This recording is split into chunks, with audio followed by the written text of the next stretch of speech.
great to have racing back.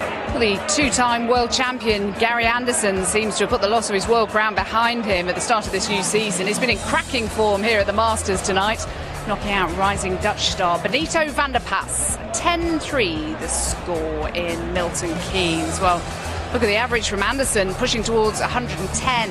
9 maximums, 53% on the doubles. Benito with just 5 checkout attempts tonight, hitting 3 of them, and he is going home. Barney lies in wait for Gary on Sunday afternoon, and Dan Dawson's with him now. Gary, congratulations. Not bad for a bloke who hasn't picked up his darts since the World Championship. I know, come Monday, that'll be 2 weeks since I got back from Ireland, and that was the last time I threw my darts. You know, so, no, I've had 11, 12 days home with a family that I've not had for the last 2.5 years, so yeah, it was time well spent, and it just shows you don't need to do 8 hours a day. You've just thrown the 5th highest average we've ever seen at the Masters, and you've done it with no practice and seemingly little effort. You must be infuriating for some of the other guys. It looks easy when it goes right. When it goes wrong, it's terrible, you know, but no, touch wood, you know, everything came together when I needed it, so may long it continue. Well, look, you've got a day off. You're into Sunday's action, quarterfinals. Raymond van Barneveld, he's playing some great stuff. It could be an absolute cracker.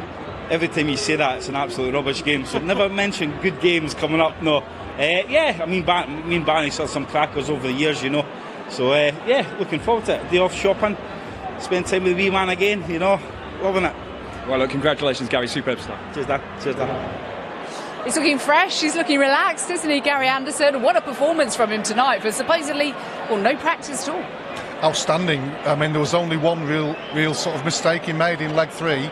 Had 4 darts at the double, let Benito back in, and then after that he just rolled away with it. The maximum scoring was exceptional, doubles all the way through, absolutely fantastic. How does it work when a player completely switches off like that? He was saying there, it proves you don't have to practice for 8 hours a day, because some players will find that they do need to, and some, they just need to totally switch off. Yeah, every player's different. I mean, we've seen that with Phil Taylor, for instance, in the past. He was one of the big practicers, and if he had a bit of time off, you could tell. I don't think Gary's such a natural player. That little bit of time has helped him, as we saw there. It's not been that long since the World Championships, and he deserved a rest and really enjoyed it as well, being at home with a family. He's such a natural player, as I've said, and he just goes straight in there, and as soon as he gets on 180 you just know what's going to happen.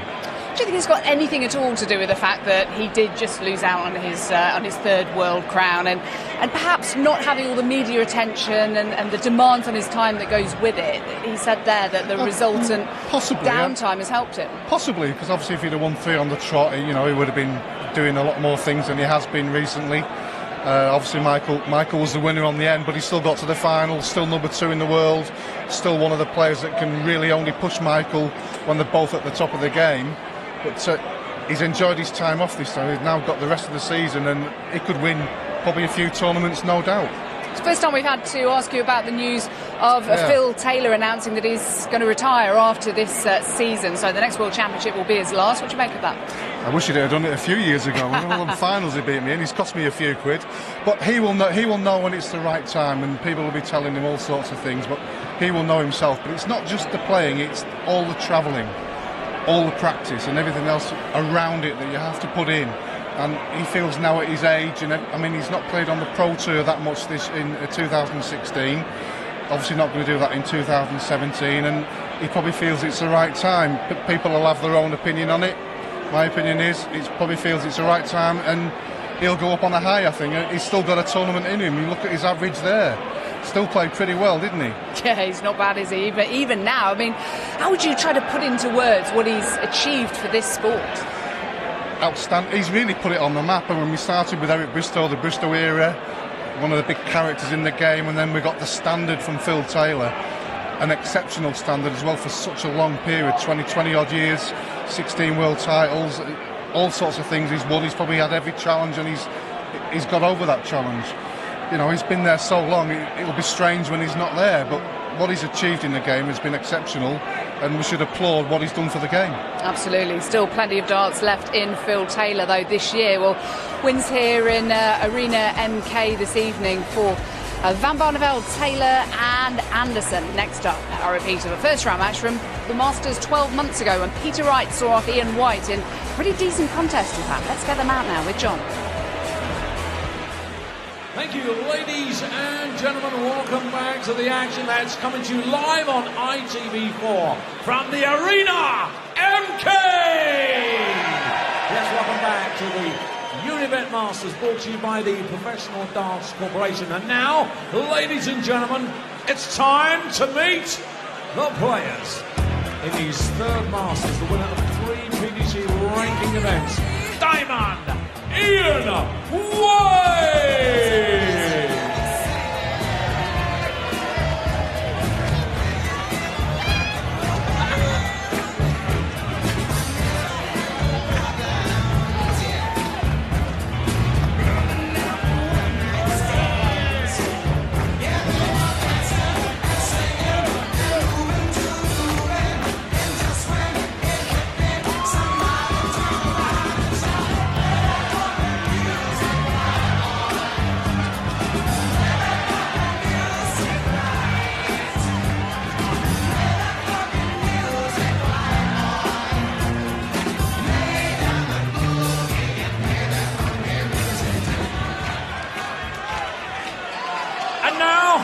Ladies and gentlemen, it's never too late to get this party started!